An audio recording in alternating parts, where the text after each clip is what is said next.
Dans la salle de solennité du campus annexe de Soie de l'Université multinationale d'Ambam le 17 janvier 2025, les étudiants de la filière carrière internationale et diplomatique du CIFADEC suivent un cours magistral sur le management des organisations internationales dispensé par le professeur Henri Pupion de l'Université de Bordeaux. J'ai un cours qui s'est articulé autour de trois grands axes.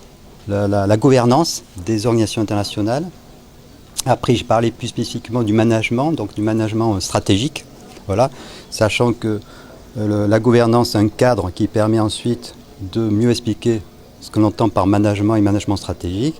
Et ensuite, le troisième axe de mon cours a été porté sur la gestion des ressources humaines. Vous voyez, donc c'est un cours qui marche par emboîtement. Je parle de la gouvernance, un peu le cadre général, puis le management, notamment stratégique, et ensuite la gestion des ressources humaines. C'est la fin de 2 semaines de cours intenses avec cet enseignant d'expérience venu spécialement au Cameroun pour donner les clés du management des organisations internationales à ces pionniers du CIFADEC de la promotion Philémon Yang. Je m'appelle Deonouji Rodrigue, je suis tchadien. Il nous a montré qu'une organisation internationale est une association d'États créée par un acte constitutif qui peut être le traité.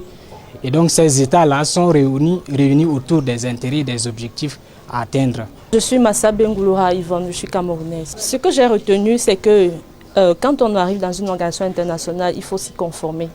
Il faut adhérer à leurs objectifs, à leur vision des choses. Donc quand on vient avec la passion. On ne vient pas au hasard, on choisit bien son organisation. Je suis Élisée Djembi, auditeur gabonais. Le cours de management d'organisation est un cours très captivant. Et ce qui m'a plus intéressé dans cette partie, c'est de comprendre en fait le mode de recrutement au sein des organisations internationales. Nous avons un recrutement qui repose sur 2 principes.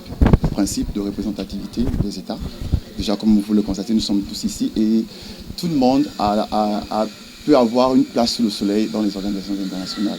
Rendu à la phase pilote de ce projet qui vise à former les cadres africains pour faire de l'Afrique un acteur majeur des relations internationales, la modernisation des infrastructures est en cours. Son promoteur a saisi cette occasion pour aborder la casquette de maître d'ouvrage du chantier d'un amphithéâtre de 900 places qui est en construction. Vous arrivez au moment où les travaux sur le plan infrastructurel sont également en train d'évoluer parce que lorsque nous allons lancer la phase qui concerne toute l'Afrique, il faut bien que l'infrastructure soit déjà là. Donc dans le cadre de la mise en œuvre de ce projet, le bâtiment académique R+3 est en construction. À ce stade, nous sommes à 50% d'état d'avancement des travaux sur le plan des grosses œuvres. Alors le concours sera lancé au mois d'avril-mai pour accueillir les ressortissants de toute l'Afrique, je voudrais dire l'ensemble des pays d'Afrique.